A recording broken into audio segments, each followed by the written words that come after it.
Mesdames et messieurs, chers enfants, bienvenue sur le Brap Show avec Mr. Brap et en partenariat avec MGT et MGT Design. C'est l'épisode 52 et on a un bon épisode pour vous parce qu'on va vous parler du Motocross des Nations, édition 2025 qui vient de se dérouler à Ironman. Et Aylan, s'il te plaît, ne te secoue pas, ça fait du bruit dans le micro là. Et on va voir tout de suite avec Mr. Brap, on va décortiquer un petit peu les événements de ce week-end. Victoire à nouveau de l'Australie devant les États-Unis et la France. France qui malheureusement n'était pas sur le podium, qu'il avait raté avec malheureusement Romain Fèvre qui avait abandonné, entre guillemets. J'ai pas envie de dire abandonné parce que c'est pas vraiment ce qui s'est passé, quoi, mais qui n'avait pas pu finir plutôt, qui n'avait pas pu finir la dernière manche l'année dernière. Cette fois, la France est sur le podium et sinon les deux premières places n'ont pas changé. Clément, t'en as pensé quoi de ces nations ce week-end? T'as même pas tellement suivi en direct toi d'ailleurs. Si quand même, j'ai pu suivre en direct, un peu sur la route du coup, c'est pas moi qui ai conduit sur le retour. Mais non, c'était intéressant. Bon, l'Australie quand même au-dessus et du coup pas énormément de suspense, surtout en dernière manche pour la victoire. Mais bah si, en dernière manche, il y avait pas de suspense pour la victoire. Ouais, une fois qu'Hampshire est complètement sorti de la course, il y avait vraiment plus de suspense, mais j'ai trouvé que déjà, avant le départ de la dernière, en vrai, il y en avait un petit peu parce que même si Hunter et Jet, on savait qu'ils pouvaient très, très réalistement faire 1 et 2 de la manche, il y avait quand même qu'un point d'écart, je crois, entre les États-Unis et que 3 ou 4 entre eux et la France. Et on sait aussi qu'il peut se passer tout et n'importe quoi aux nations. Donc, aux nations, comme à n'importe quelle course. Tu vois, on a vu Conen tomber au départ de la première manche. On a vu Roxane tomber au départ des deux manches. Et Tu vois, Jet, si au c'est final. et Jet. Et tu vois, si c'est Jet ou Hunter qui se retrouvent dans la cabriole de Roxane, par exemple, bah, les cartes sont redistribuées et ça reste toujours possible pour les États-Unis. Moi, j'ai trouvé qu'il y avait quand même un petit peu de suspense. Et, enfin, je m'attendais à ce que ce soit. J'avais peur que ce soit plus une domination vraiment écrasante de l'Australie où toute la journée ils sont devant et tu te doutes, tu te dis qu'il n'y a aucun moyen qu'une autre équipe gagne et c'est pas le sentiment que j'ai eu en regardant en direct. Après, peut-être que j'étais un peu biaisé par en tant que supporter, tu sais, t'y crois même s'il n'y a pas vraiment lieu d'y croire parfois. Ouais, c'est ça. Mais je me souviens plus exactement en fait de la situation avant le départ de la dernière manche. Est-ce que aussi du coup là ce que tu disais, il y avait quelques peu de points qui séparaient l'Australie et les États-Unis, mais est-ce que c'était en enlevant aussi le pire résultat déjà ou pas? Non, c'était en gardant tous les résultats à la télé, ils te montraient avec tous les résultats pour commencer. Ouais, voilà. Et donc après en plus quand ils sont partis et que bah, tu avais Hunter en tête, pour le coup du coup en enlevant le pire résultat, je crois que l'Australie était déjà devant, même quand Jet est tombé et qu'il était un peu plus loin, je crois que ça posait pas de problème. Ouais, ouais, je crois qu'ils étaient quand même en tête même avec la chute de Jet après, une fois que tu retirais le pire résultat. Ouais. C'est pour ça que du coup, il me semble que dès le début, avec Hunter devant, j'étais pas trop inquiet pour l'Australie. Et en plus, c'est Jet qui est tombé. Et voilà, on a déjà vu le garçon, même s'il tombait au début de la manche et que c'était pas fait mal, il y avait peu de chances quand même qu'il remonte pas en haut du classement. Donc je trouve que pour l'Australie, il n'y avait pas énormément de suspense. Mais après, c'est peut-être parce que aussi j'étais très concentré sur la France justement et les États-Unis qui étaient très proches où fallait pas qu'ils perdent une place à un moment donné. Enfin, vraiment, ça s'est joué un peu jusqu'à la fin. Et d'ailleurs, ils finissent à égalité de points, mais en faveur des États-Unis, malheureusement pour nous, la France. Et donc, ouais, j'étais très concentré là-dessus, à suivre justement les pilotes français. Ouais, c'est vrai, c'était hyper, hyper serré entre la France. Moi, j'y croyais, enfin, j'y croyais. Je me disais, il peut toujours arriver quelque chose. On a vu quand même beaucoup de chutes, je trouve, ce week-end. Après, c'est peut-être un petit peu le cas à chaque nation, je sais pas. C'est vrai que c'est toujours un peu une course bizarre. Enfin, ce week-end, j'ai trouvé qu'il y en avait quand même beaucoup, pas forcément des graves, mais beaucoup en nombre en tout cas. Bah, surtout Après, c'est sûr que, enfin, c'est les oui. spécialistes aussi qui ont justement opéré. Là, pour le coup, on a retrouvé un Hampshire digne de son nom. Les Conan un petit peu aussi. Mais c'est vrai quoi, il y a eu pas mal de chutes. Ouais, c'est vrai que Hampshire, à lui tout seul, il y en a 5 déjà, je crois, donc laisse tomber. C'est sûr, d'un seul coup, ça fait beaucoup. Mais ouais, même Hunter Lawrence fait 2 chutes dans sa première manche, qui est la deuxième manche. Jet qui tombe au début de la troisième en allant percuter Gifting. Euh, et il y en a eu je crois que Justin Cooper a dit qu'il avait fait une petite chute dans chacune de ses manches aussi, mais je les ai pas vus. Romain Fèvre qui tombe en première manche, Roxane au départ, enfin on va pas toutes les énumérer, mais ouais il y en a eu beaucoup. Donc c'est vrai que vu que c'était aussi un week-end un petit peu où tout le monde faisait des erreurs, je restais quand même à l'affût. Puis Thomas, en début de dernière manche, il a mis soupape quand même. Il est remonté très fort. Et j'avais envie, j'y croyais, c'est pareil. Je me disais, j'espère qu'il va revenir jusqu'à Hunter et tout. Puis après, en fait, l'écart s'est stabilisé quand il est arrivé à la seconde place. Je sais pas si c'est que lui, il avait plus autant de rythme ou si c'est que Hunter a vu la menace arriver et en a remis un petit coup. Mais quoi qu'il en soit, l'écart s'est stabilisé. Et, et ouais, sinon, du coup, je voulais parler de la piste parce que j'en ai beaucoup entendu parler ce week-end. J'ai vu des V sur Facebook qui disaient que le terrain était pas très griffé et pas très arrosé comme pour un national et que c'était sûrement le cahier des charges FIM. Et j'ai entendu dans un podcast Vital MX qu'effectivement, il y a un mec de la FIM en fait, qui donne les directives pour la piste et c'est que lui qui décide en fait. Et limite, il prend même pas comment dire, pas, j'ai pas envie de dire comme ça, il prend pas les avis des pilotes ou des teams et tout. Euh, parce que aux États-Unis, d'habitude, ils le font. Mais tu as aussi si tu demandes l'avis à 40 personnes, tu auras un peu 40 avis différents dans le paddock. Il y a un peu aussi donc lui, eux, ce qu'ils font, c'est qu'ils posent pas de questions, ils font comme ils le sentent et puis c'est tout. Et c'est vrai que les pilotes semblaient dire aussi que c'était quand même beaucoup moins profond que d'habitude. Mais du coup, je sais pas, j'ai entendu un petit peu des gens qui s'en plaignaient et j'ai entendu quelques pilotes qui ont bien aimé. Moi, de mon canapé, j'ai trouvé stylé le terrain. Toi, t'en as pensé quoi? Bah, c'est vrai que j'ai pas remarqué spécialement la différence entre l'outdoor de base et là le MX des Nations, mais ça rejoint un peu ce que disait Jet justement pendant les Nations à Ernée. Il avait dit que la piste avait été préparée pour l'équipe de France ou pour les Européens en tout cas. Euh, et visiblement, bah, c'est un peu le cas du coup à chaque motocross des nations parce que même aux US, bah, ils se retrouvent avec une terre un peu moins égreffée, avec des ornières un peu moins profondes. Et c'est vrai que là que j'y pense, notamment l'ornière qui revient sur la ligne de départ devant la pit lane, c'est vrai qu'elle était peut-être un peu moins profonde et un peu moins longue que d'habitude. Donc c'est peut-être la différence ouais, que j'ai remarqué, mais en tout cas ça a quand même permis de belles courses avec des dépassements et de quoi faire la différence, et notamment avec le pilotage de Jet. Encore une fois, là j'ai des passages en tête, j'ai revu des vidéos même après sur Instagram en slow-mo, et notamment le passage qui m'a vraiment le plus marqué, c'est celui après la double trajectoire, justement peu après la ligne de départ, où ça fait une bosse, après ça fait une crevasse et un dôme, et que lui il saute, il atterrit avant cette crevasse et il arrive à rebondir pour aller taper vraiment juste la crête du dôme. Donc déjà gagner énormément de temps sans aller dans la crevasse, et après décoller avec cette bosse là, il casse tout, et en plus en arrivant dessus et en la scrubbant alors qu'il y a des ornières, et ça c'est quand même incroyable parce que enfin un wheel tap, tu t'imagines le truc, tu penses vraiment de base à être bien droit, à taper comme il faut sur la crête pour éviter de partir par l'avant ou quoi que ce soit. Et lui, il arrive, il se pose pas de questions. Déjà, il arrive sur la crête. Je suis pas persuadé qu'on ait vu d'autres pilotes arriver vraiment au-dessus de ce dôme, comme lui le faisait. Mais en plus, en scrubbant, ça c'est quand même assez incroyable. Et c'est ça qui ouvre quand même avec son pilotage. Parce que d'habitude, avant qu'il arrive justement avec des techniques un peu comme ça qu'on voyait pas, qui sortaient du lot, les pilotes faisaient déjà des choses extraordinaires. Mais ils faisaient tous un peu la même chose, ils étaient tous capables de le faire. Il y avait rarement un pilote qui vraiment sortait un geste technique, et c'était le seul et l'unique à le faire sur une piste. Et, et du coup, ça nous semblait lambda, même si nous, on savait très bien qu'en montant sur une moto, c'est très dur à faire. On me demande de le faire, je le ferai pas. Sauf que là, en fait, bah déjà, ce que tous les autres font, j'arriverai pas à le faire. Et lui, il arrive à faire encore quelque chose en plus que les autres pilotes professionnels n'arrivent pas à faire. Donc, franchement, ouais, c'était encore une belle démonstration. Ouais, son rebond en scrub sur le dôme, là, moi, ça me rappelle à la belle époque sur Ami sur sa TV quand je scrubais l'entrée des Whoops. Ouais, c'est ça, c'est qu'en fait, t'as l'impression qu'il défie la physique réelle, qu'il est dans un jeu vidéo, et qu'en fait, il tente des choses que, effectivement, dans un jeu vidéo, je le tente parce que je peux m'éclater, c'est pas grave, y a même pas de pénalité sur un jeu vidéo, tu remontes sur la moto, tu repars, t'es pas blessé, y a rien, et lui, il va le tenter, quoi, donc et puis il le réussit très bien, quoi, la moto, elle bouge pas à chaque fois, enfin, on l'a vu aussi se rater, j'ai vu des vidéos, je sais pas si tu les as vues, passer sur Instagram, où à un moment donné, déjà, il a failli tuer un commissaire. Il passe juste. Mais ça, c'est pas sur ce saut-là, ça. Non, non, non. Là, c'est avant. C'est le pain de sucre de l'arrivée, non?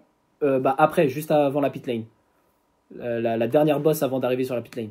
Ouais, c'est ça, c'est le pain de sucre. Ouais, ouais. Après, juste après l'arrivée, du coup. Ouais, ouais. Et bah là, du coup, il se rate dans les ornières. Déjà, il passe juste au-dessus. Bon, déjà, se rater dans les ornières, en général, ça finit jamais bien. Lui, au final, il arrive à rester sur ses roues. Et heureusement, déjà, il a eu un bon réflexe, le Le commissaire, le commissaire là, parce que franchement, il regardait une seconde à côté et il se mangeait la moto, ça aurait fait mal quoi. ouais. Et il y a une autre fois, qu'est-ce qu'il a fait? Je crois que c'était sur ce saut-là aussi. Il fait comme un point mort en fait. Il arrive de, tu le vois vachement aller sur l'avant, donc j'ai l'impression qu'il fait un point mort. Et juste avant justement ce dôme aussi, c'est ce pain de sucre. Mhm. Et au final, il arrive à sauter droit, donc tu vois qu'il le scrub pas et tout. Mais il saute droit, il atterrit sur ses roues, alors que juste avant ça, tu le vois complètement déséquilibré sur l'avant de la moto, prendre l'appel de saut et réussir à sauter droit et rester sur ses roues. Donc ouais, c'est impressionnant comment il sauve aussi ses erreurs. Ouais, ouais, il est chaud. Puis il y avait aussi le petit le saut où il, tu sais, dans la courbe à droite qui monte et lui il sautait derrière la bosse dans l'intérieur alors que tout le monde enroulait puis partait de la bosse de l'intérieur pour aller sauter dans la descente derrière. Et je crois que j'ai entendu dire, moi j'ai pas trop remarqué, mais j'ai entendu dire que Hunter le faisait aussi le samedi. J'ai vu une vidéo sur Instagram de Tomac l'essayer, mais le dimanche au final il le faisait pas, Tomac. Après, ouais, sa trajectoire était pas mal aussi hein, en deuxième manche. Quand tu le vois, il prenait vite, mais celle de Jet, surtout quand il le réussissait bien, c'est vrai que c'était. Encore une fois, c'est un limite truc de jeu vidéo. Quoi. Il fait la grande courbe, tout est super fluide, il n'y a pas de gros freinage, il n'y a pas de grosse accélération. Et encore, grosse accélération, si, parfois il te met un bon petit coup de gâchette, Jet, et pop, il saute, et après, en douceur, ça atterrit, ça enchaîne avec le virage d'après. Et toi, tu fais ça, tu vas tout droit, tu glisses, tu sais même pas comment et tout, et lui, non. Mm. Ouais, et même après ça, justement, là, il longeait bien sur la gauche aussi, et puis tu le vois tout avaler comme ça, c'est super fluide, et ouais, t'as l'impression de voir, de voir la mer, quoi, ça bouge pas, tu vois, ça saute pas à droite, à gauche et tout, et effectivement, j'ai vu aussi celle de Thomas quand il le tente, donc il le passe, mais tu vois que derrière, il arrive pas à enchaîner la suite, quoi, il se bloque sur les freins derrière ça, et effectivement, j'ai entendu dire aussi que Hunter le faisait, mais je l'ai pas vu faire. Moi. Ouais. Et puis, c'est ça aussi, vis-à-vis de la préparation de la piste, j'ai entendu en fait certains pilotes du championnat américain dire que du coup ils galéraient un petit peu parce que bah, ils règlent pas leur moto pour ces conditions, ils roulent jamais dans ces conditions. À l'entraînement, c'est pas ces conditions-là qu'ils ont non plus. En course, d'habitude, ils ont pas ces conditions, donc ils étaient un petit peu perdus au niveau des réglages et qu'ils ont un petit peu galéré. Mais bon, pour Jet et Hunter, ça s'est pas vu. Si on reste sur l'Australie, Kyle Webster, qui on pressentait comme le maillon faible de l'équipe et qu'il a été au final le dimanche, mais je t'avouerai que quand j'ai vu sa manche qualif du samedi, j'étais pas serein, mon copain. Parce qu'il a fait 5 dans la roue de Lagenfelder toute la manche. Donc quand le mec il tient le champion du monde MX2 quand même, c'est qu'il y en a. Ouais, et en fait j'ai découvert cette année que l'année dernière il était blessé à la main je crois Webster et que ça avait en fait euh, impacté sa préparation pour les nations. Alors que là, bah, il arrive en pleine forme, zéro problème physique, et il a pu bien s'entraîner sur la 250. Et ouais, il était chaud. Au final, dimanche plus compliqué. Et il remonte quand même super fort. Tu vois, quand il retombe en deuxième manche, je me dis, bon, allez, c'est bon, il va pas faire mieux que son chrono de la première, que son résultat de la première.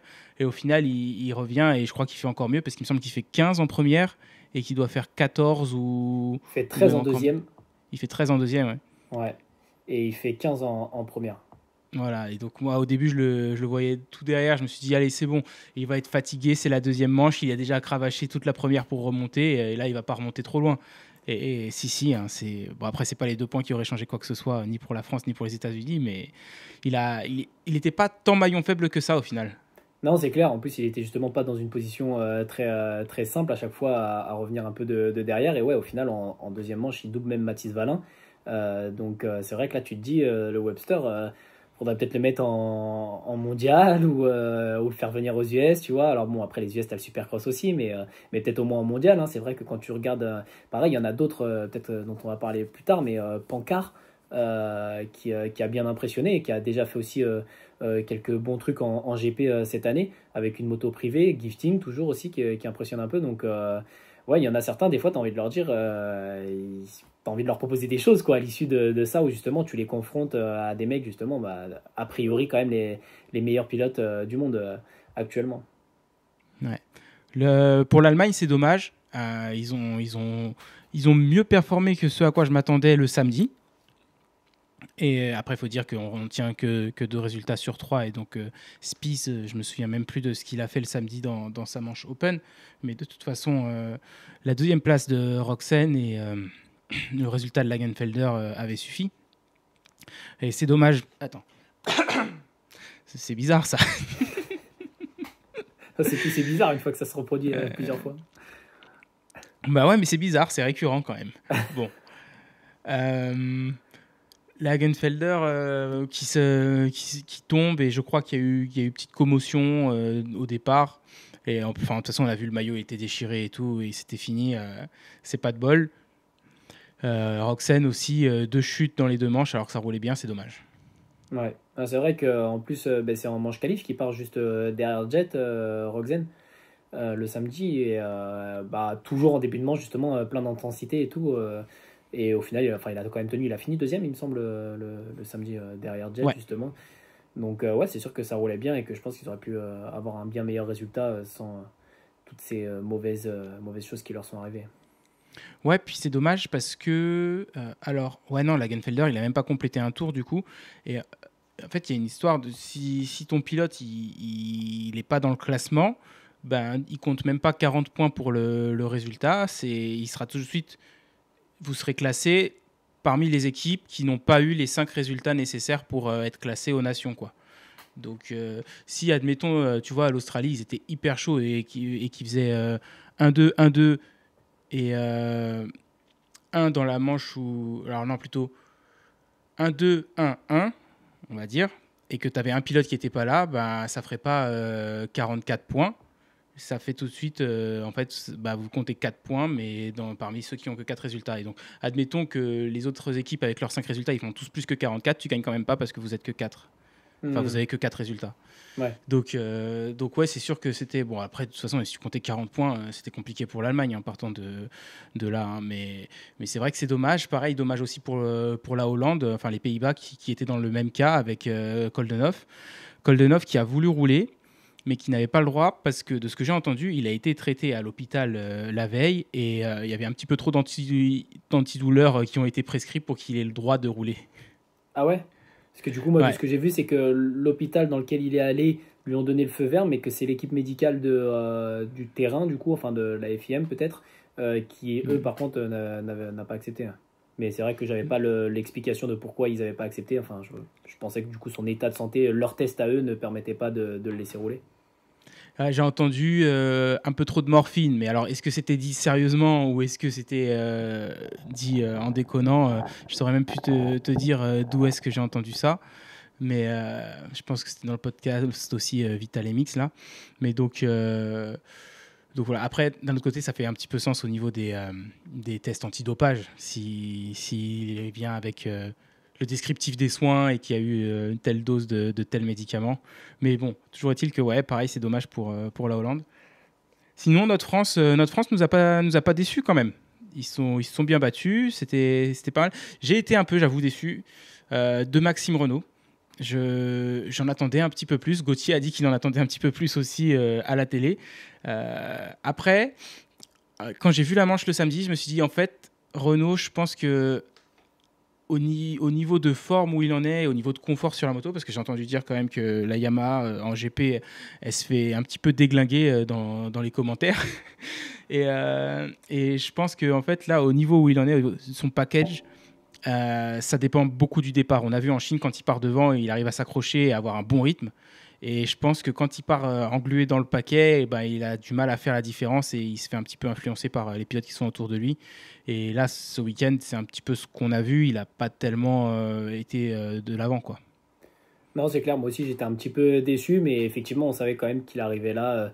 Alors il a montré voilà, quelques bonnes choses sur la fin de saison de GP, mais on sait qu'il revenait aussi de blessure et que lui-même disait qu'il prenait les derniers GP pour essayer justement d'optimiser sa préparation en fait, pour les nations et essayer de performer aux nations. Donc on savait qu'il arrivait probablement pas à 100%. Donc c'est sûr que c'était un petit peu décevant justement. Je crois que Pancard du coup finit devant lui lors de la première manche, enfin leur première manche à eux deux en tout cas. Et donc ouais, c'est un peu décevant. Tu te dis normalement ça c'est un pilote qui doit aller manger quoi justement. Et là non, ça a été compliqué. Donc difficile pour Renault, mais bon, ils sont quand même accrochés. Puis au final, enfin, ils font podium, donc c'est quand même beau. Dommage pour justement la dernière manche où il a fallu gratter une position pour être devant les États-Unis, mais c'était quand même beau. C'est important pour toi, ça, être deuxième plutôt que troisième ou genre la place sur le podium, si ce n'est pas la victoire, ça importe ou ça reste c'est un podium et que ce soit deux ou trois, ça change pas grand-chose au final. Bah, aux nations, ça m'importe un peu moins, je pense, qu'en championnat, tu vois, parce que championnat, c'est le titre quand même Oui. de vice-champion. Alors, ok, t'es le premier des perdants, mais t'as quand même le titre de vice-champion, tu vois. Ou c'est un terme qu'on a qu'en français, ça, je crois. Ah ouais. Et bah, du coup, voilà, comme bon français que je suis, ça me tient un peu plus à cœur de finir deux. Non, et puis de toute façon, enfin, chaque position, quand même, chaque position compte, et c'est sûr que tu montes sur le podium quoi qu'il arrive, mais bah, deux, c'est quand même mieux que trois, donc j'aurais aimé qu'ils battent les États-Unis, mais bon, c'est sûr que ça me chagrine moins que entre un et 2. La différence entre 2 et 3 que un et 2. Ou qu'entre 3 et 4.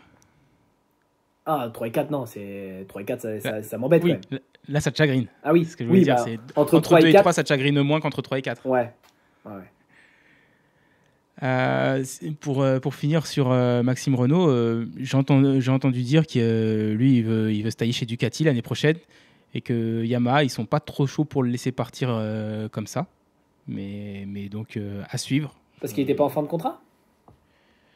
Et ben écoute, je sais pas. Je sais pas, c'est des discussions que j'ai entendues pareil sur internet et j'ai pas eu le temps encore d'aller vérifier. J'avoue que je suis pas trop au fait des deadlines des contrats MXGP. J'ai entendu dire que l'annonce officielle pour Geyser chez Yamaha, ce sera pas avant janvier parce que c'est le contrat a priori avec Honda ou je sais pas va jusque là.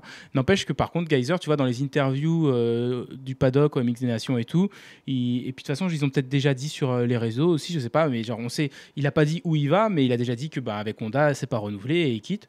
Et Et bon on en qu'il est a déjà triste. parlé il y a hein. Et qu'il est triste. Ouais, qu'il est triste, mais bah, en même temps, il part aussi, c'est un petit peu son choix, hein. Mais moi, ce que je voulais dire, c'est que on en a déjà parlé il y a 2 semaines, donc on va pas revenir encore sur ce sujet pendant une demi-heure. Mais tu vois, je suis pas sûr que Honda va vendre moins de motos entre maintenant et le mois de décembre, parce que Geyser a déjà dit que l'année prochaine, il sera pas sur Honda, tu vois. Non, Ils, ils je vendront pense peut-être un pas. peu moins de modèles 2026 et encore. Il vendrait peut-être un peu moins de modèles 2026 s'il n'était pas remplacé par Airlings, tu vois, s'il était remplacé par quelqu'un d'autre qui est quand même moins suivi. Mais je pense que Airlings il va faire vendre autant de Honda que Team Geyser au final. Ouais, je pense. Mais ouais, j'étais assez étonné quand même de Geyser, de la façon dont il parlait de cette séparation, parce que là, j'ai vu aussi une interview où il disait encore une fois, bon, bah, comme tout le monde le sait, c'était ma dernière course avec la Honda. C'est sûr que genre ça. C'est toujours difficile de quitter un team avec qui bah, on a gagné plein de titres, plein de GP, etc. Mais bon, c'est comme ça, c'est la vie. Donc, ouais, tu voyais vachement genre tu vois que c'était pas son choix lui à la base et que ouais ils ont dû lui Mm. proposer peut-être un contrat bien moins payé que ce qu'il avait de base ou que ce qu'il aurait espéré avoir en tout cas, et donc du coup bah, il a refusé, mais un peu malgré lui quoi, enfin vraiment pour le contrat qui était proposé et pas pour la moto. Tu vois je te dis c'est pas la première interview que je vois où tu as l'impression qu'il est vraiment déçu de partir, et d'un autre côté du coup moi qui sais un peu que c'est Yam, enfin tu vois, vu qu'on sait un peu que ça va être Yam, je me dis dès maintenant, pour moi ça fait pas de la super pub pour Yam, même si bon, il l'a peut-être déjà essayé sans doute, hein, mais voilà, pas plus que ça, et ça se trouve il va se régaler sur la Yam et peut-être même plus que la Honda, tu vois, on sait pas. Mais c'est vrai que des interviews que je vois, vu qu'on a un peu on sait déjà où il va aller, je me dis ouais, ça fait pas de la bonne pub pour Yam, et d'autant plus avec ce que tu dis là justement, que Renault n'en est pas spécialement satisfait, ou que la Yam de manière générale sur les GP n'est pas vraiment mise en avant et se fait un peu démonter. Ouais, je me dis, ça alimente tout ça, quoi. Ouais. Et justement, quand j'ai entendu ça, je me suis dit, j'ai pensé à Geyser qui passait chez Yam, parce que j'ai entendu dire que le team Fantic cette année, il a bien performé parce qu'ils avaient plus les moteurs de Yam, que l'année dernière ils étaient obligés d'utiliser les moteurs de Yam, et que cette année ils faisaient leur propre moteur chez c'est Wilvo en fait, je crois, le team Wilvo qui avait repris Fantic, et donc c'est eux qui faisaient leur moteur. Et en fait, le team Fantic il arrête pas l'année prochaine, mais il est repris par un autre, et je crois qu'ils vont devoir retourner sur les moteurs de Yam ou quelque chose comme ça. Et j'entendais dire que Koldenhoff, il était content de sa Fantic cette année, mais que ce qu'il faisait l'année prochaine, ça l'intéressait pas trop. et qu'il ne voulait pas y aller.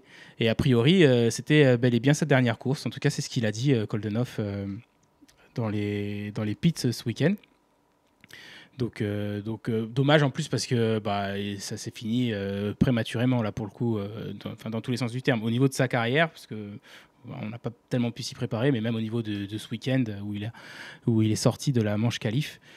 Mais tant qu'on est sur Geyser, on va parler un petit peu quand même du team slovène qui a fait, je crois, la 5e place et qui fait le meilleur résultat de son histoire au motocross des nations. Ouais, c'est ça. Alors, Ouais, franchement, épaté parce que je me souviens de quelques années de ça. Je me demande si Geyser il passe pas par la finale B justement pour se qualifier, le repêchage un peu là pour se qualifier pour le dimanche. Il me ça a semble que déjà dû arriver, ouais. ouais, que ça arrivait il y a pas si longtemps que ça et voilà, il était un peu tout seul et que là ouais non c'est solide, top 5, meilleur résultat.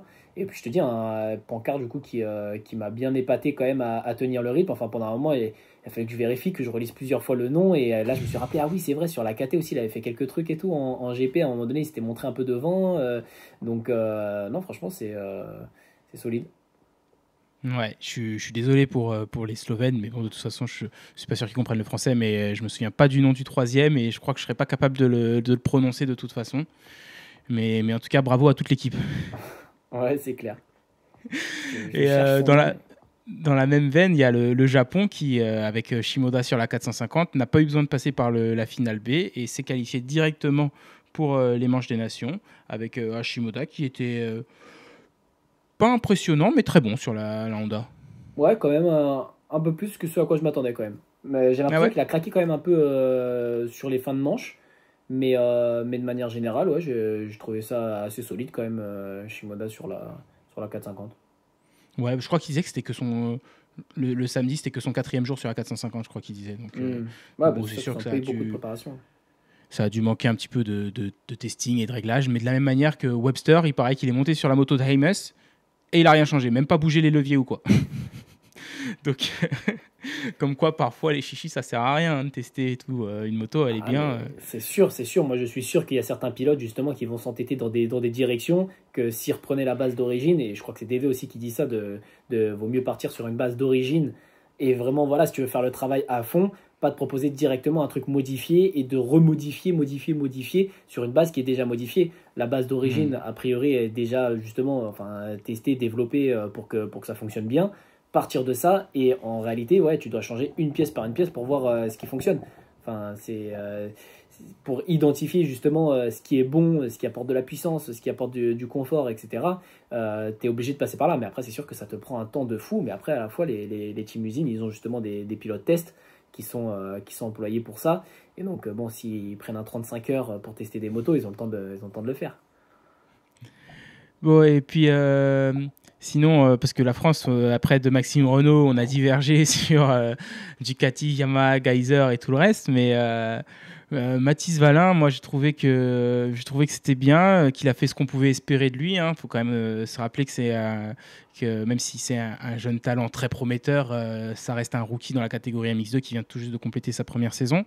Je trouvais que après nos 3 Français de toute façon, et ça c'est quand même le truc qui est cool. C'est un peu le cas de toutes les équipes aux nations, hein, mais ils se donnent toujours et c'est beau parce que c'est une course qui vaut rien pour les pilotes. Enfin, c'est eux qui décident ce que ça vaut pour eux, tu vois, mais ils vont pas gagner grand chose à la fin. C'est eux qui trouvent la fierté dans le fait de représenter le pays et de se donner pour les supporters. Et donc, c'est toujours, je trouve, très appréciable parce que ils le font, j'ai envie de dire, c'est une course qu'ils font autant pour les autres que pour eux, tu vois. Quand ils veulent gagner un titre de champion du monde, c'est leur rêve à eux, c'est leur ambition, c'est ce pourquoi ils ont travaillé toute leur vie et ils le font parce que eux ils l'ont décidé. Que les nations, ils le font, ils ont décidé de le faire, mais ils ont aussi été choisis par une équipe.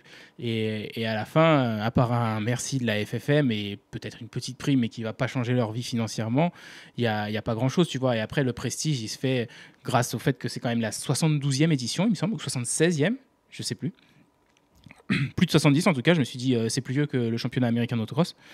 Mais donc voilà, le fait que la course existe depuis super longtemps et que les fans y accordent de l'importance, c'est ça qui fait qu'ils vont y trouver du prestige derrière.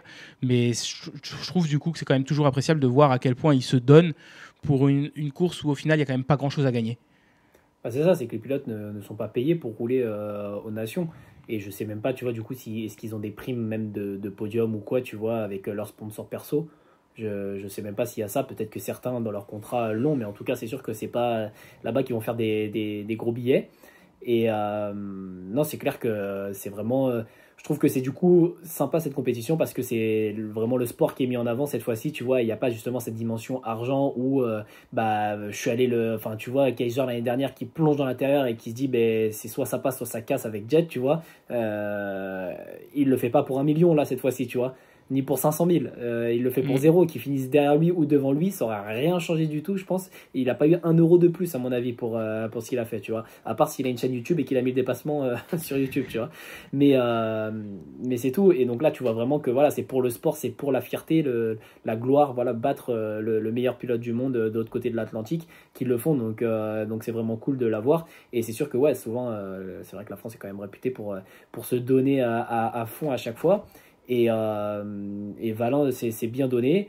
Fèvre aussi, j'ai apprécié quand il s'est fait doubler par Lawrence, justement par Jet Lawrence, que dans la ligne droite il y retourne, il le redouble, il va fermer la porte devant lui et tout. Ça s'est battu et tu vois qu'il a pas voulu justement, bon bah vas-y passe, de toute façon je sais que je te retiendrai pas quoi. Il a essayé, il s'est donné, donc j'ai plutôt bien apprécié leur combativité encore une fois.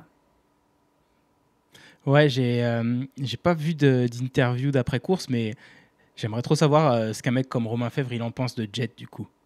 Parce que et tu vois, il y a la différence d'âge. Il y a Jet qui revient de je sais pas quelle position, il le double et là il est en mode attends, et je vais pas te laisser passer comme ça non plus. Moi, t'es Jet Lawrence, mais je suis Romain Fèvre, tu vois. Et moi aussi, je suis un des meilleurs pilotes du monde. Je suis le champion du monde actuel 2025. Et non, non, je vais retenter de te doubler. Et si je peux, je te garderai derrière moi. Et il a pas pu. Mais ouais, du coup, après, une fois que tu vois Jet, moi je le verrai même pas. Si Jet et moi, on est sur la même piste, il passe tellement vite, je le vois même pas. Tu vois, genre Romain Fèvre, quand il voit Jet devant lui, après, en plus, il a dû voir le saut sur le dôme dont tu parlais tout à l'heure. Il s'est fait doubler à peu près dans cette zone-là, Fèvre, donc il a dû le voir de près. Et ouais, j'aimerais trop savoir, est-ce qu'il se dit ah ouais, mais moi avec ma moto, impossible de faire ça? Ou est-ce qu'il se dit juste il est trop chaud? Ou comment est-ce qu'il a l'idée, tu vois? Je pense qu'il y a des trucs, même les mecs qui doivent se dire, mais où est-ce qu'il a eu l'idée de faire ça, tu vois? J'ai vu ça, jamais je me suis dit, viens, je saute sur le dessus et puis je glisse les roues pour scrubber et tout va bien aller et j'enchaîne avec le reste de la piste, quoi. Ouais, c'est vrai que scrubber, j'y pas pensé. Après, c'est vrai que des fois, moi, tu sais, sur la piste, quand je marche, je me dis, ah tiens, ça peut passer et tout. Et puis au final, tu te rends compte qu'avec la trajectoire de course ou quand tu arrives dessus, jamais ça y va en fait, tu vois. Et donc moi, je pense que je pourrais avoir des idées comme ça en allant sur la piste. Mais ouais, moi, ça me fait plutôt l'inverse. C'est une fois que je suis sur la moto, les réaliser. Ah ouais, je pensais pas que c'était réalisable. Et puis après, moi, je suis beaucoup comme ça aussi. J'ai beaucoup besoin en tant que pilote qu'on me montre en fait les choses et que quand je vois que ah bah ça passe, bah du coup j'y vais derrière, tu vois, et j'essaye à mon niveau. Mais c'est vrai que là, enfin surtout en scrub, ouais, non, c'est là pour le coup je le vois. Je me dis ouais bah je verrais bien sauter au-dessus de cette crevasse pour aller sur le dos. Enfin, je le visualise ce truc-là, tu vois. Mais une fois sur la piste.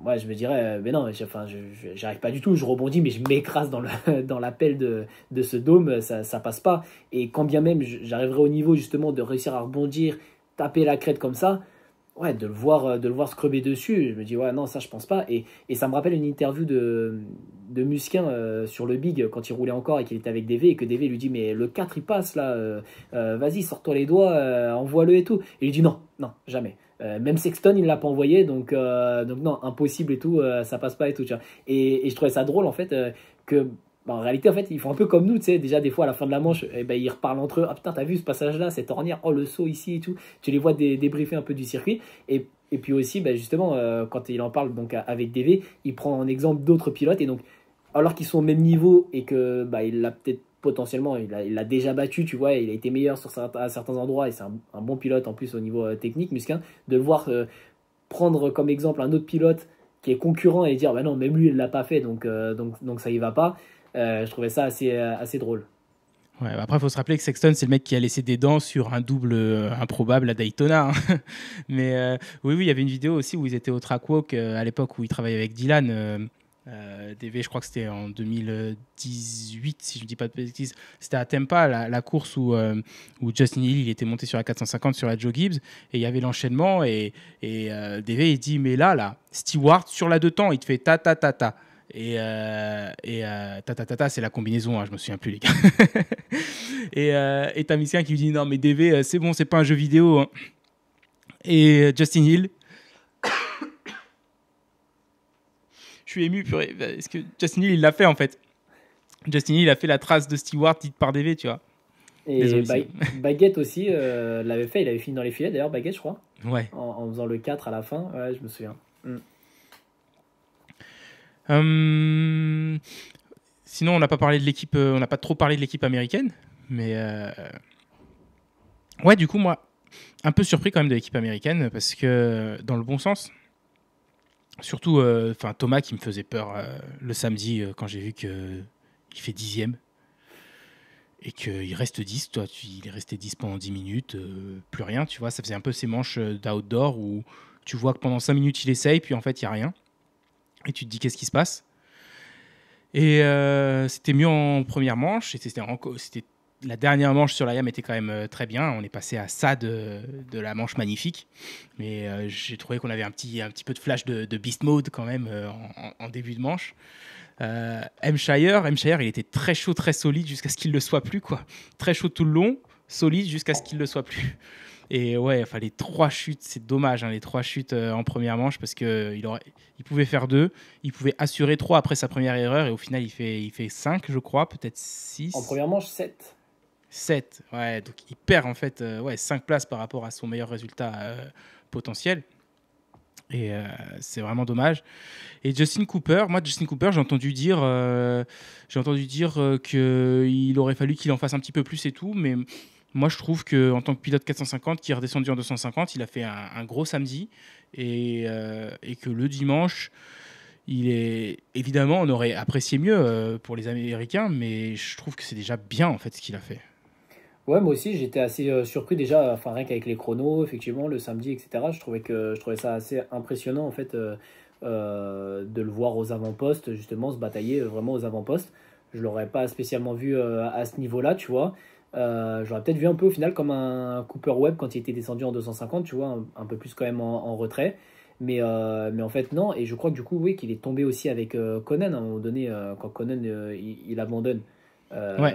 Au final, je sais pas si c'était la moto, lui, enfin ce qui s'est passé, mais il est tombé avec lui à ce moment-là. Mais non, ouais, je trouve que c'était quand même assez solide. Après, ouais, sur le papier, du coup, bah, là, du coup, j'ai le MXGP Open, il finit 10 donc de la première manche, et 10 de la deuxième, 10 et 10. Donc, sur le papier, c'est vrai que c'est pas exceptionnel, mais c'est vrai que moi, je Mais trouvais quand même que. deuxième MX2 à chaque fois, non? Donc là, on a. Ouais, D-Wolf seulement devant lui en deuxième manche, du coup, qui fait Ouais. 8 D-Wolf. Il y a Et, peut-être Valin qui fait mieux en première manche. et en première manche, effectivement, on a encore D-Wolf, Valin et Cooper, les 8, 9, 10. Ouais, ouais, Donc voilà. Donc, troisième et deuxième 250. et donc, je trouve que tu peux pas tellement lui en demander plus. Au général, il fait deuxième 250. Bien sûr, tu pourrais dire ça aurait été bien qu'il la gagne la catégorie, mais ça, tu peux le dire des trois. Il y en a aucun qui a gagné sa catégorie.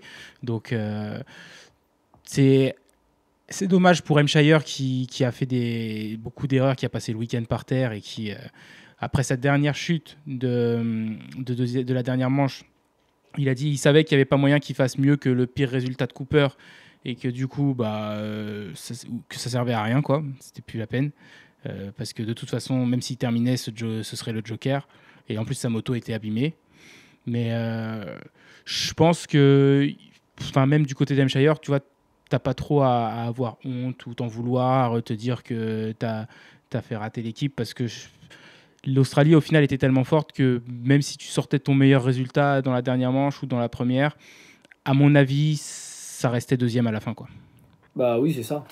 C'est juste qu'il nous a fait parler parce que, évidemment, je trouve qu'en passant en 450, on voyait beaucoup moins d'erreurs, on le voyait beaucoup plus patient, coulé, etc. comme pilotage. Et Mhm. que là, tu as retrouvé de l'agressivité chez Hampshire. Enfin, vraiment, là, c'est de la précipitation aussi, ouais, de vouloir bien faire, d'aller de l'avant, etc. Et donc, plein d'erreurs bêtes au final.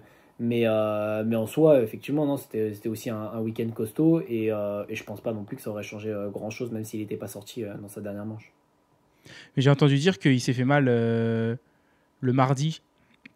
J'ai entendu dire qu'il s'est fait mal le mardi à l'entraînement et que au point qu'il voulait jeter l'éponge, mais il s'est dit c'est trop tard, je suis engagé et maintenant Justin Cooper il est sur la 250 donc c'est plus possible. Mais il a dit à quelqu'un si je m'étais fait cette chute 2 jours plus tôt, j'aurais dit ok Justin tu montes sur la 450, moi je peux pas. Et mais que là, comme il n'y avait pas de solution de secours, bah, il a serré les dents et il y est allé. Mais que ouais, il s'était fait mal. Je sais pas si c'est à des côtes ou. Ouais, il a dit qu'il est tombé et c'est soit son pare-pierre ou le guidon qui s'est pris et qui est rentré un peu dans ses côtes et ça lui en a déplacé un truc comme ça. Donc il a douillé et il a serré les dents. Ouais, bah, je crois qu'on a fait un petit peu le tour des équipes, là, des différents résultats. Je sais pas s'il y a autre chose qui t'a marqué. Si, je voulais dire, pendant qu'on parlait de Justin Cooper et des 250, j'ai entendu un petit peu dire, et au final, là, quand tu me dis que même De Wolf qui gagne sa catégorie, il fait 8 de la première et encore 8 de sa deuxième manche, je crois. J'ai entendu dire que c'était une piste au final sur laquelle tu sentais l'avantage d'avoir une 450 par rapport à une 250. Et dans le podcast Vitalemix que j'ai écouté, il s'en plaignait un petit peu les 4 mecs qui en parlaient.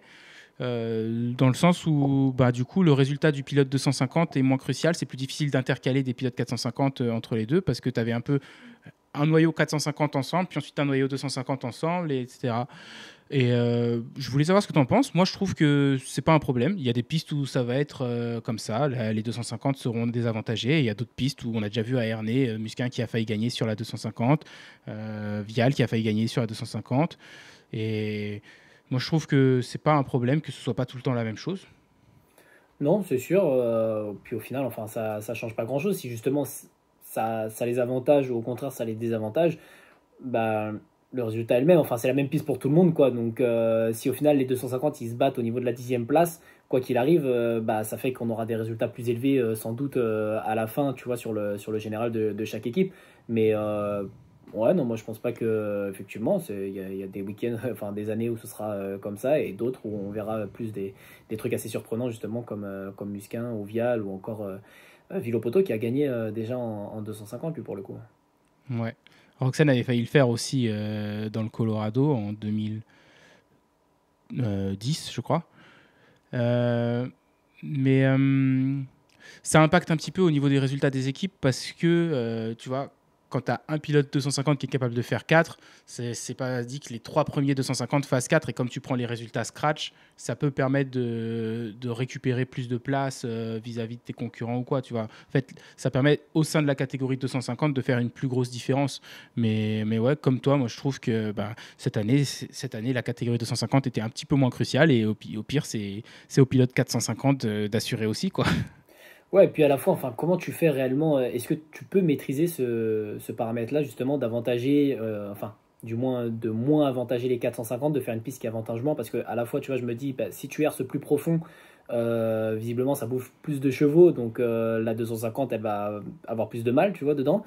Donc je sais pas comment tu peux faire une piste justement qui avantage un peu plus les 250 et leur permettre d'être. J'essaie de voir la différence avec Ernée par exemple. Enfin, j'imagine en fait ça va être la piste quoi qui va faire ça. Si tu as des grands bouts de ligne droite justement ou pas, des grandes montées parce que mine de rien quand même à Ernée tu as quand même des grosses montées quoi. Donc ouais, je sais pas si tu peux vraiment maîtriser ce paramètre-là et si c'est pas le terrain tel qu'il est, bah celui-là avec une 250 la différence ça se fait pas trop ressentir. Et à l'inverse, bah, sur tel terrain, tu vois, la différence se fait plus ressentir.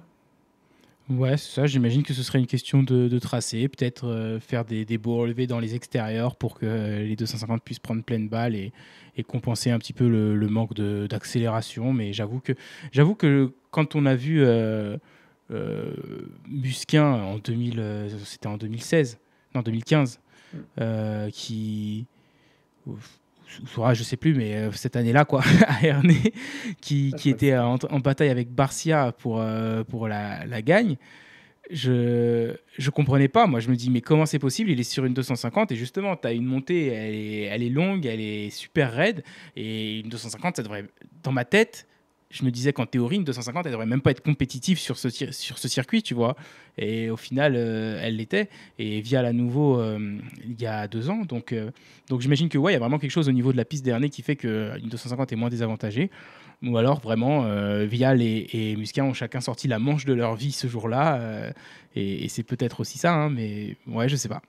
Ah, effectivement, cette montée là, Ernée, t'as un relevé quand même dans l'extérieur et il me semble que justement Musquin allait bien prendre l'extérieur justement pour garder de la vitesse et que Barcia, ben, au final, c'est même là qu'il le prend, il me semble. Lui, il arrivait à faire l'intérieur quand même et à garder de la traction. Au final, arriver à la même vitesse que lui en haut, alors que Musquin faisait plus de chemin et il gardait plus de vitesse. Donc, ouais, effectivement, peut-être que en fonction des virages, si tu mets des relevés ou quoi, ça peut réduire un peu la différence de puissance entre une 250 et une 450. Bon, sinon, bah justement, l'année prochaine, Ernée. Donc, déjà hâte, hein, en fait. Ça passe plus vite quand même, je trouve, quand tu regardes à la télé les nations. Déjà, quand tu as le pass, tu peux regarder les qualifs le samedi. Mais bon, bah, tu as 3 manches. J'avoue que je regarde pas les 65 et les 85. Donc, tu as 3 manches le samedi de 20 minutes.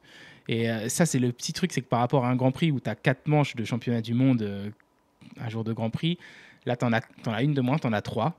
Après, j'ai quand même regardé la Blue Crew Race 125 du dimanche matin là-bas et en fin d'après-midi pour nous, histoire d'en avoir une de plus à regarder. Mais ouais, je trouve que 3 manches, ça passe vraiment vite. Au moins, quand tu es sur place, tu y es toute la journée, tu regardes les essais, les warm-up et tout. Là, ouais, tu sais, je suis arrivé lundi, je me suis dit, oh, c'est déjà fini les nations. Ouais, c'est vrai que ça passe assez vite, mais non, et puis l'ambiance que c'est aussi, je pense que l'année prochaine, ce sera sur place quand même. Ah ouais, ça va être du délire. Ça va être du délire. Bon, bah écoute, nous, on va se dire à dans longtemps maintenant parce qu'on va pas trop avoir de courses à se regarder avant la première épreuve du World Supercross a été décalée parce que c'est plus en Malaisie, c'était censé être je crois à la fin du mois d'octobre en Malaisie et au final ils vont commencer le 8 novembre en Argentine. Il y a un Grand Prix de Supercross de Suède qui est venu remplacer celui de Malaisie mais qui est un petit peu plus tard. Donc nous, ouais, je pense qu'on se retrouvera après la première épreuve du World Supercross en Argentine qui verra Hayden Deegan en wildcard.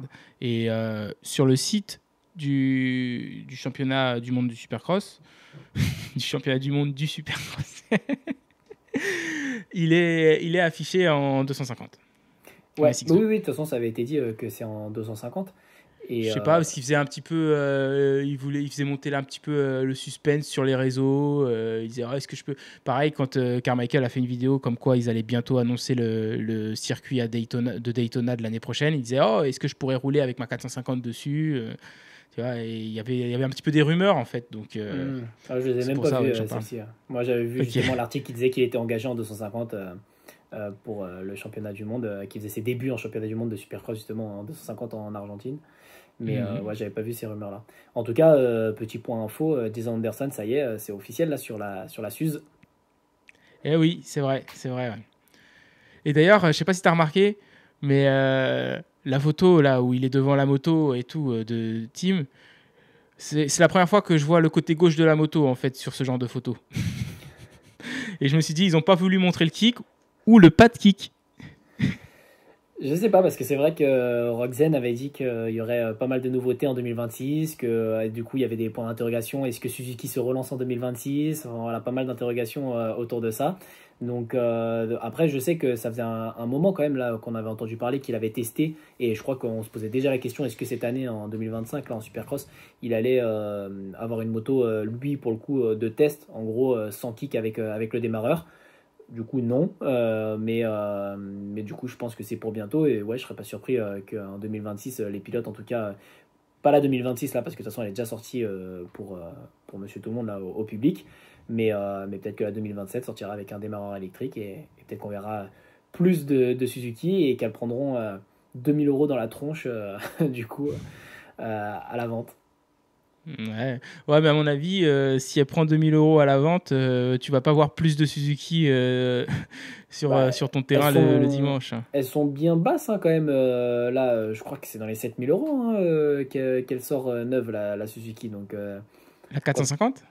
Non, pas la 450, je crois la Ouais. 250. Je compare les 250 puisque c'est ce que je C'est regarde vrai un que petit peu. c'est vrai que c'est quand même bien moins cher que les autres Bah c'est ça, en prix ça te fait un affiché. peu réfléchir. Enfin, c'est moins cher que la 125 YAM, donc bon voilà, c'est vrai que ça te fait un peu réfléchir quand t'as plus trop de pesos, mais ouais, c'est sûr que là, si ils mettent un démarreur, en vrai, c'est ce qui lui manque hein, en réalité, enfin surtout pour Monsieur Tout le Monde, tu vois, qui fait de la ligue. Enfin, ouais, je sais qu'il y en a quand même plein qui Je cherchent sais le pas meilleur si la moteur, mais 250, il lui manque pas peut-être un petit peu plus quand même. Mais au niveau de la 450, oui, on n'arrête pas d'entendre que c'est une bonne moto qui a une puissance bien linéaire, qui tourne bien. Au départ, elle est bonne. En supercross, dans les whoops, elle est bonne. Et que, ouais, il manque quand même un démarreur électrique pour que quand tu chutes ou que tu cales, tu galères pas à trouver le point de compression pour ensuite pouvoir kicker bien comme il faut. On se rappelle de ce que c'était, hein, mais tu vois, tu rajoutes 2 000 € à ta Suze qui est actuellement dans les 7 000 et elle est au prix d'une Honda ou d'une Yam. Alors après, équivalent, est-ce que tu prends plutôt une Suzuki qu'une Honda ou une Yam?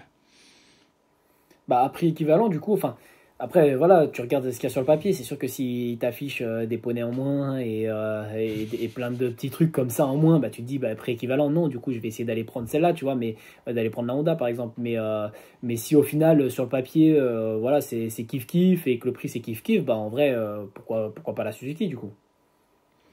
Et sinon, dans le même domaine, j'ai entendu dire que c'est bon, Monster a lâché Prado et que du coup, mi-octobre, on devrait avoir une annonce officielle Prado chez Red Bull KTM. Ok. A priori, mi-octobre. J'ai entendu la date du 16, mais on va prendre ça avec des pincettes, hein. On n'est pas des grands journalistes sur le Brab Show. Donc, faudra pas m'envoyer un commentaire de haine si le 17, il n'y a rien, les gars. Et sinon, ben, on verra les débuts de Vial sur la Honda qu'à Paris, parce que lui, en World Supercross, après, c'est que le Grand Prix d'Australie qu'il fait. Donc, je crois Ah, que il fait c'est pas tout après le le championnat? Supercross de Paris. Non, il fait pas tout le championnat. Ok. Justin Cooper non plus ne fait pas tout le championnat, il en fait que deux, tout comme Tomac. Roxen ne fait pas tout le championnat. Je crois que Anderson, par contre, sur sa Suze, est censé faire tout le championnat, lui. Et Cooper Webb, pareil, il fait que l'Australie et peut-être une deuxième, mais c'est tout. C'est étonnant, Roxen, on sait pourquoi là il fait pas tout le championnat, puisque en plus il me semble qu'il a été engagé déjà dès le début là avec le World Supercross pour en faire plein des Ouais, championnats. mais comme le World Supercross a changé de propriétaire à la fin de l'année dernière, donc quand le championnat en fait s'est terminé, ça a changé de propriétaire, il me semble. À moins que c'était même en cours de championnat. Et donc, du coup, je pense que le contrat avec Roxane a peut-être été mis à jour ou revu et qu'ils se sont dit écoute, ça vaut pas le coup qu'on te paye tant pour que tu sois le seul à pouvoir rouler sur tout le championnat et gagner les doigts dans le nez. Et qu'ils ont voulu redistribuer un petit peu plus. Je sais pas exactement, hein, mais je crois qu'il y a toujours un contrat avec le World Supercross. De toute façon, les wildcards, la Tomac, Vial, Roxane et tous les autres, ils sont payés par le championnat pour venir et attirer de l'attention en fait. Et donc, eux, ils ont déjà de l'argent de départ, en fait. Et, mais du coup, ouais, il est plus a priori obligé de rouler tout le championnat. Et je pense que peut-être qu'il va plus développer un démarreur électrique sur la Suzuki pour 2026, qui sait. Moi, je pense que moi le billet ils l'ont donné à Vince Freeze qui va faire ses débuts sur la Stark lui. Mais t'imagines Vince Freeze et tu l'entends même plus arriver maintenant.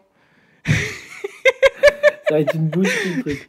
Quand tu vois ce qu'il a fait, déjà sur Craig, il avait une moto avec un moteur, il faisait du bruit, et il est venu, mais il l'a explosé. Mais imagine-le, tu l'entends plus maintenant. Tous les pilotes, ils vont devoir regarder derrière eux tout le temps. Je Ah, pense c'est clair. il va falloir un drapeau violet. Attention, frisé derrière toi. Il faut une nouvelle couleur, un nouveau drapeau là, parce que ça va être compliqué, hein. Ou expérimenter du coup l'oreillette dans le casque là pour pouvoir parler avec le pilote. Ouais, ouais. Mais il roule avec les 450 ou les 250 lui sur la Stark? Je crois que c'est 450. Ok. Ok, non, mais en plus, déjà qu'il prenait des départs de fou avec une thermique. Alors sur l'électrique, laisse tomber. Et puis après, ça va être zigzag sur la piste pendant. Et je sais même pas quel est le programme, quel est le schéma des courses cette année. J'espère qu'ils vont mettre à jour et que ça va plus être sprint de 5 minutes, on s'arrête 5 minutes, on repart 5 minutes. Parce que enfin, les manches en fractionné, je trouve ça un peu naze. Puis en plus, elles valent 25 points pour 5 minutes de course. Super. Quand tu étais dans le petit stade aux Émirats Arabes Unis, où au final, il suffit de partir devant et faire le bouchon et tu ramasses 25 points, c'était quand même, je trouve, un peu cher payé. Mais bon. Donc ouais, on va voir. J'espère que je sais que c'est des pilotes qui dans l'ensemble sont quand même. Enfin, c'est pas la crème de la crème du Supercross. même si c'est des bons pilotes de Supercross quand même, attention. Euh, Moi, je trouve qu'il faut que c'est des pilotes qu'il faut prendre au sérieux et faire rouler. Si tu veux pas faire ça en minutes, peut-être faire en tour, mais entre 15 et 20 minutes, comme sur un SXUS, tu vois, pas moins peut-être.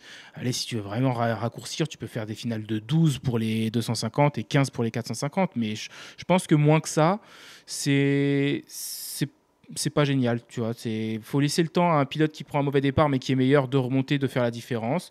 C'est des mecs qui bossent dur physiquement, qui bossent dur sur la moto pour être performants. Et sur une manche, sur un sprint de 3 à 4 minutes, enfin, ou même 5 minutes et un tour, t'as pas trop le temps de laisser ton travail parler, j'ai envie de dire. Non, c'est sûr, mais moi, ce que j'aimais bien, c'est que vu qu'il y avait une différence justement de niveau entre les pilotes, tu vois, un Roxen et un Vince Friese, bah, au final, on a réussi à avoir de la bataille parce que bah, Vince Friese, souvent, voilà, partait devant et ça faisait un peu le spectacle avec une piste serrée où il fallait aller un peu au contact aussi pour pouvoir dépasser, etc. Que sur une manche plus longue, je pense que, bah, enfin, une fois que Roxen il a doublé, voilà, c'est terminé, tu vois, et tu gères pas de la même façon ta manche et du coup je pense que c'est plus difficile pour des pilotes de second rang d'être compétitifs et donc on se retrouverait avec un Roxen, enfin pour quand tu es avec Roxen en gros de vraiment très expérimenté on va dire en Supercross qui était derrière la grille, d'avoir un Roxen devant qui gagne et puis bah, derrière au final voilà, pas énormément de bataille ou de la bataille plus loin et au final bah, qu'est-ce qu'on montre, Roxen qui performe devant et qui est tout seul en tête ou un peu de bataille avec Winfried et Dean Wilson par exemple. Donc moi, c'est ce que j'avais aimé un peu le fait que ce soit sprint, c'est que c'était intense. T'avais pas le temps de préparer ton dépassement, quoi. Fallait y aller un peu au contact, etc. Donc voilà, vous l'avez compris, visiblement c'est de la MMA que je devrais aller regarder, mais non, moi j'aime bien voir la MMA sur une piste de supercross, donc quand il y a un peu de contact ou des dépassements un peu agressifs et tout, ça me plaît pas mal. Et surtout, voilà, du dépassement et du redépassement. C'est que à la fois, vu que c'était des petites lignes, c'est pareil. Ça laissait pas le temps à un Roxen qui, en réalité, sur une longue ligne d'enchaînement de supercross, bah, il va moins haut que les autres, sauf peut-être une bosse en plus que les autres du SX, enfin du World Supercross. Et donc, du coup, vu que les lignes sont plus petites, bah, une fois qu'il a fait un dépassement, ça donnait aussi l'opportunité à celui de derrière de retenter un dépassement quand même dans l'autre virage, tu vois, s'il était dans son intérieur, parce que il n'a pas eu le temps de faire cette différence-là. Donc, c'est les avantages que je trouvais à cette petite piste et ces temps de course réduits. Mais c'est sûr que je pense qu'en tant que pilote, et notamment en Roxen, justement, t'as pas envie de te faire chier avec un Vince Friese qui fait en plus du zigzag sur la piste, qui est dangereux quand il fait ça sur une ligne d'enchaînement qui saute à droite, à gauche, etc. Donc non, je pense qu'en tant que pilote, ils doivent pas kiffer les gars et préférer une manche un peu plus longue et aussi des terrains plus larges, plus espacés.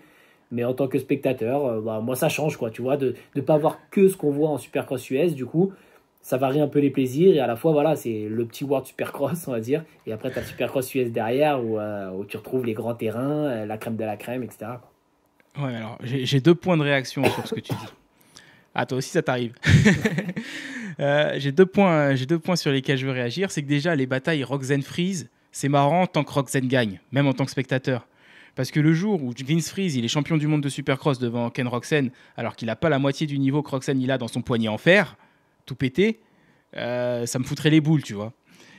Et ensuite, la deuxième chose, c'est que en fait, tu sais, le World Supercross, oui, ok, bah c'est différent de ce qu'on connaît et tout, patati patata. Mais et tu l'as dit toi-même, c'est le petit World Supercross à côté, tu vois. C'est genre, c'est les frites à côté de ton burger. C'est pas le burger. Sauf que le World Supercross, tel qu'il s'est vendu depuis le début, c'est qu'il avait pour ambition, il savait qu'il ne l'était pas encore, mais il avait l'ambition de grandir et de devenir le burger, voire même le double burger, tu vois. Et donc ils voulaient être le championnat numéro un. Et ils viennent avec leur truc un peu farfelu, j'ai envie de dire, leur schéma des courses un peu farfelu, et essayer de tout réinventer. Et j'entendais en fait Jason Wagen en parler à propos des pistes du SMX, et c'est vrai ce qu'il dit, c'est qu'en fait, tu as le championnat américain de Supercross et le championnat américain de motocross qui ont chacun 50 ans maintenant. Je crois que le championnat américain de motocross, il y a 2 ans de plus. Mais donc, ils ont chacun plus de 50 ans. Ils ont passé 50 ans, en fait, à créer ce produit et à le perfectionner avec le temps. La durée des manches, la préparation des pistes, quel type de piste, etc. etc. Ça ne veut pas dire que ça ne peut pas être mieux. Mais tu ne peux pas t'attendre à réinventer comme ça, en un claquement de doigts, en une année, et faire beaucoup mieux et convaincre les gens. Tu vois, je pense qu'il faudrait il faut pas s'éloigner à ce point en fait du produit de base. Peut-être que dans 20 ans le World Supercross il sera complètement différent et il sera beaucoup mieux. Mais je pense que s'il veut arriver à ce point où il est très différent et beaucoup mieux, il faut quand même partir de quelque chose qui fonctionne et petit à petit incrémenter, comme tu disais sur la moto, tu vois, où tu pars d'une base saine d'une moto d'origine et petit à petit, pièce par pièce, tu viens rajouter, améliorer et pas partir directement d'une moto complètement modifiée et qui est-ce qu'elle fonctionne, est-ce qu'elle fonctionne pas, on va voir. Écoute, démarre et on voit ce qui se passe, tu vois. Donc, moi, je suis pas contre le fait que ce soit différent. World Supercross, tu vois, s'ils voulaient faire toutes leurs épreuves en triple crown ou en quadruple crown ou ce qu'ils veulent, pourquoi pas, tu vas faire 2 manches ou quoi. Mais ouais, moi, vraiment, le délire de... Alors, on va faire des manches courtes, mais le physique, ça va quand même être entré en compte parce qu'ils vont avoir que 5 minutes pour se reposer entre les 2 manches. C'est moi déjà le concept en théorie je le trouvais nul et quand ils l'ont fait et que je l'ai regardé j'ai pas aimé mais donc je sais pas ce qu'ils vont faire cette fois, j'espère que ce sera mieux. Ça relance les cartes en fait, le fait de faire plusieurs départs, tu vois, c'est que je me souviens plus exactement de toutes les manches, mais il me semble pas qu'on ait eu du coup une finale où Roxane fait le shot et du coup pendant 20 minutes, t'as Roxane qui fait une démonstration devant et les positions, ça bouge pas tellement, tu vois.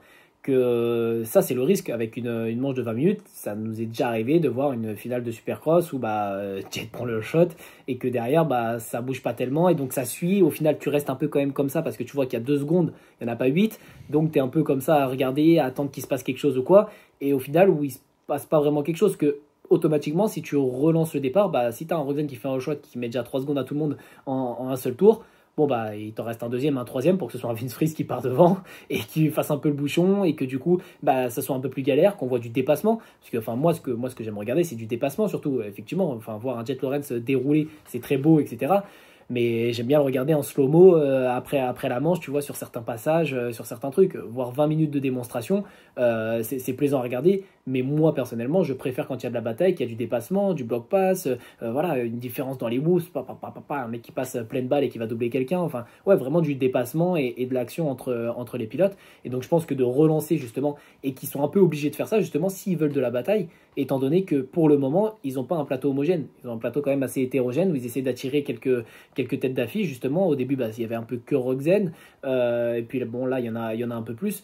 Mais je pense que, du coup, ils avaient un peu besoin de ça pour pouvoir faire des manches qui soient un peu où tu vas regarder jusqu'au bout et avec un peu de suspense. Et d'ailleurs, on a vu un Vince Freeze justement gagner. Et on sait très bien que sur une manche de 20 minutes en Supercross US, enfin, on l'a vu à l'œuvre, ça le fait pas, tu vois. Donc, et là, pourtant, on l'a déjà vu gagner. Donc, c'est pour ça, ouais, moi je te dis, après, les ambitions qu'ils ont, c'est les ambitions qu'ils ont. Moi, actuellement, quand je regarde, du coup, je suis content de voir un petit truc différent. Tu vois, c'est un peu comme le Supercross de Paris, enfin, plutôt Bercy avant, qui était plus petit, vraiment dans un stade plus petit.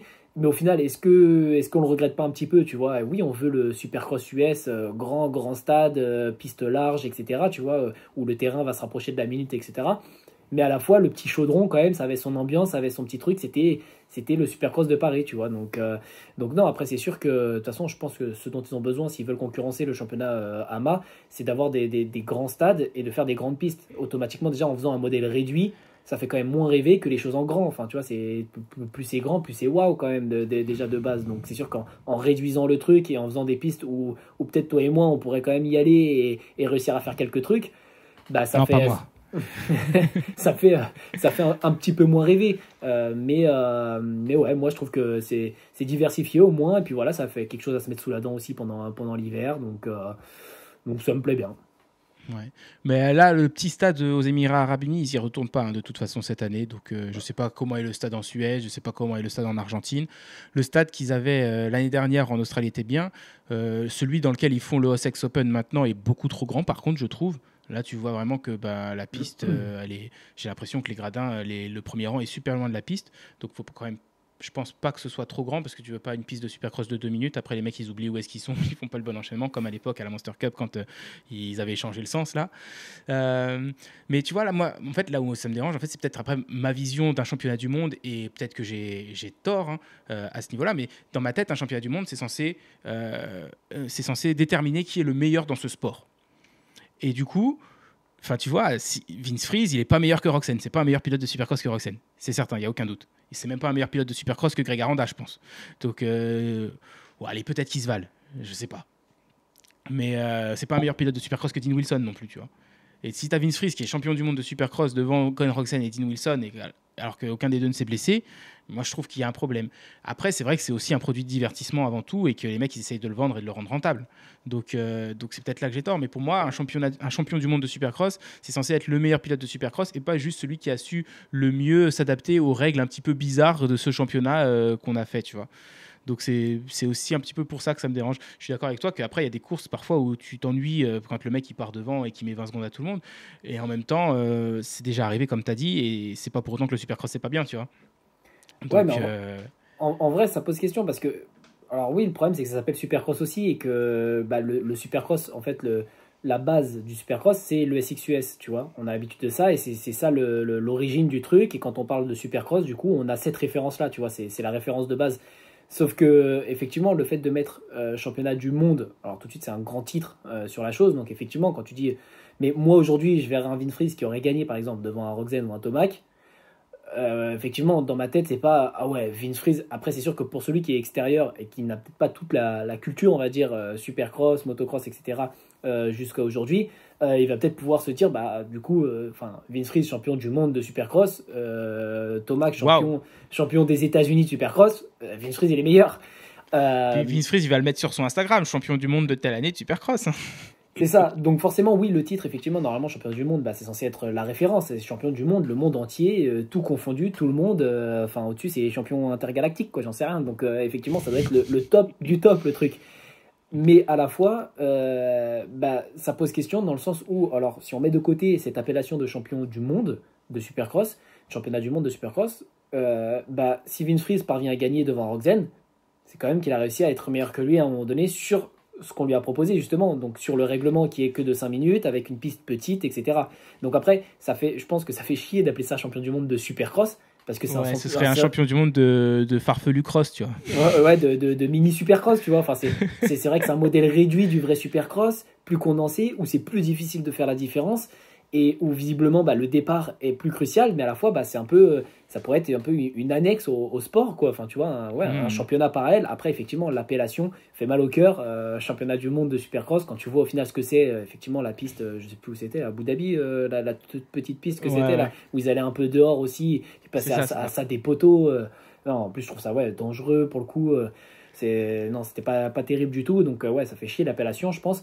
Mais à la fois, ouais, ça pourrait être un championnat du coup en parallèle. Moi, ce championnat-là, tu lui enlèves l'appellation championnat du monde, ben, je le garde en parallèle. Et voilà, c'est une discipline un peu différente. C'est plus petit, plus serré, et où bah, tu vas justement peut-être avoir un peu plus de pilotage agressif du coup pour pouvoir faire sa place et un peu comme l'Arena Cross, tu vois, en fait. Tu vois, là, je peux faire directement le parallèle avec l'Arena Cross. L'Arena Cross, c'est vraiment, voilà, même si tu es champion du monde d'Arena Cross, le fait de lui donner un autre nom, c'est de l'Arena Cross, c'est pas du Supercross. C'est presque deux disciplines différentes. Ouais. Voilà, donc ouais, effectivement, je pense que le championnat du monde de Supercross se rapproche un peu de l'Arena Cross au final. Bah après, ça dépendait des pistes, mais même oui, en termes de niveau de plateau et tout, c'est vrai que ça fait un petit peu plus ça. Je voulais juste revenir sur Supercross de Bercy. C'est depuis les travaux du POPB qu'on y retourne plus. C'est pas forcément un choix des organisateurs. Je pense que même s'ils doivent être très contents de ce qu'ils font à Paris à Défense Arena, et ils peuvent être très contents parce que si ce n'est le prix et certains autres trucs, moi je trouve qu'au niveau de la piste et tout, le Supercross de Paris, je trouve que justement il s'en sort vachement bien parce que à Lille, c'était pas mal, mais bon, il faisait froid dans le stade, c'était loin de Paris quand même, donc je pense que pour certains spectateurs étrangers, c'était peut-être pas aussi accessible. Mais bon, c'était pas trop mal. Je trouve que c'est quand même mieux depuis que c'est à Paris La Défense Arena. Et ça aurait pu être, tu vois, la différence avec Bercy et l'engouement qu'il y avait, ça aurait pu baisser beaucoup plus que ce que ça, si ça a baissé en tout cas, je sais même pas, tu vois, mais ça aurait pu baisser beaucoup plus, je pense. Le stade est plus grand, ils font 2 jours, mais je crois que 2 jours à Paris La Défense Arena, ça fait quand même plus de spectateurs que 3 jours à Bercy, donc mine de rien, faut les remplir les 2 jours. Donc ouais, c'est sûr que c'était une autre ambiance quand les spectateurs étaient juste au-dessus de la piste à Bercy et que les motos roulaient contre le mur. Et en même temps, maintenant, en 2025, ça doit faire 10 ans déjà, que même plus, qu'on est plus au Supercross qu'on n'est plus à Bercy pour le Supercross, avec les règles de sécurité qui sont en constante évolution. Je sais même pas s'ils nous laisseraient encore faire un supercross comme on le faisait à l'époque, tu vois. Donc déjà, quand on y allait, nous, les dernières années, les whoops, c'était tout le temps contre le mur parce qu'ils voulaient plus trop d'enchaînement et de gros sauts le long du mur près des spectateurs. Donc bon, c'est sûr que ouais, c'est plus pareil. Il y avait un dernier truc que je voulais dire, mais ça m'est sorti de la tête. Donc je pense qu'on va se quitter là-dessus. Ça va. Eh ben écoute, merci Clément pour ce petit débrief du Motocross des Nations. On n'a pas fait la petite promo, mais merci à MGT Design et MGT Design Racewear. Forcément, tu as le petit sweat toujours avec nous. Si vous voulez vous faire un petit kit déco de 100% perso, les fêtes arrivent, prenez de l'avance parce qu'après, il risque d'être débordé. Les délais, moi je sais qu'au mois de décembre, les délais, ça peut être compliqué chez MGT Design. Donc, non. Je rectifie là, faut pas dire ça parce que c'est pas ça. Ce qui est compliqué, c'est une comparaison de MGT Design à MGT Design. C'est-à-dire que là, aujourd'hui, vous commandez ce soir, demain, vous avez votre maquette. Moins de 24 heures pour recevoir sa maquette. C'est presque... Voilà, tu reçois ça quasiment nulle part ailleurs, en fait. Donc voilà, c'est des délais qui sont très rapides de base. Donc forcément, quand après on arrive où tout le monde prépare sa saison, décembre, janvier, février, qui sont les 3 mois quand même où tout le monde se décide à faire sa déco, sa tenue, etc. Forcément, on ne se démultiplie pas. Du coup, les délais se rallongent un petit peu et on arrive à des délais de 2-3 jours, parfois 4-5 jours au grand maximum pour avoir sa maquette. Donc il reste des délais bien plus qu'acceptables. Parfois 2 mois. Par rapport à ce que la concurrence peut proposer à certains moments. Non, 2 mois, ça n'existe pas. Pas chez MGT Design en tout cas. Donc non, c'est sûr que si vous êtes pressé, que vous la voulez tout de suite, et c'est en général ce que veulent les clients, c'est mieux de commander maintenant et d'anticiper. Et puis même pour nous, comme ça nous évite de faire des journées de 20 heures en hiver. Mais quoi qu'il arrive, vous aurez toujours des délais quand même plutôt rapides. Et du coup, si vous êtes intéressé, c'est sur Instagram que ça se passe, @mgtdesign-mx. Pour les décos, c'est et ça. MGT Design-Racewear pour les tenues. Et d'ailleurs, la collection 2026 arrive très très vite. La sortie est bon, peut-être pas imminente, mais en tout cas, ça se prépare en pré-parc là. Et ça sera bientôt une mise en grille pour le BC de grille. Et du coup, la collection 2026 qui sera dévoilée sur Instagram. Ok, il n'y a pas encore le panneau de 30 secondes. Non, pas encore le panneau 30 secondes, Okay. mais les premières tenues en fait sont bientôt finies d'être produites, et donc du les coup on va pouvoir faire la communication, faire des petites images de ces tenues pour ensuite pouvoir les proposer. Donc une fois que les images seront proposées et qu'on commencera à faire les posts, là je pense qu'il y aura le panneau 30 secondes de levé. Eh ben, peut-être qu'on verra ça dans notre prochain épisode où on parlera de la première épreuve du World Supercross en Argentine. D'ici là, portez-vous bien, merci de nous avoir suivis et à bientôt.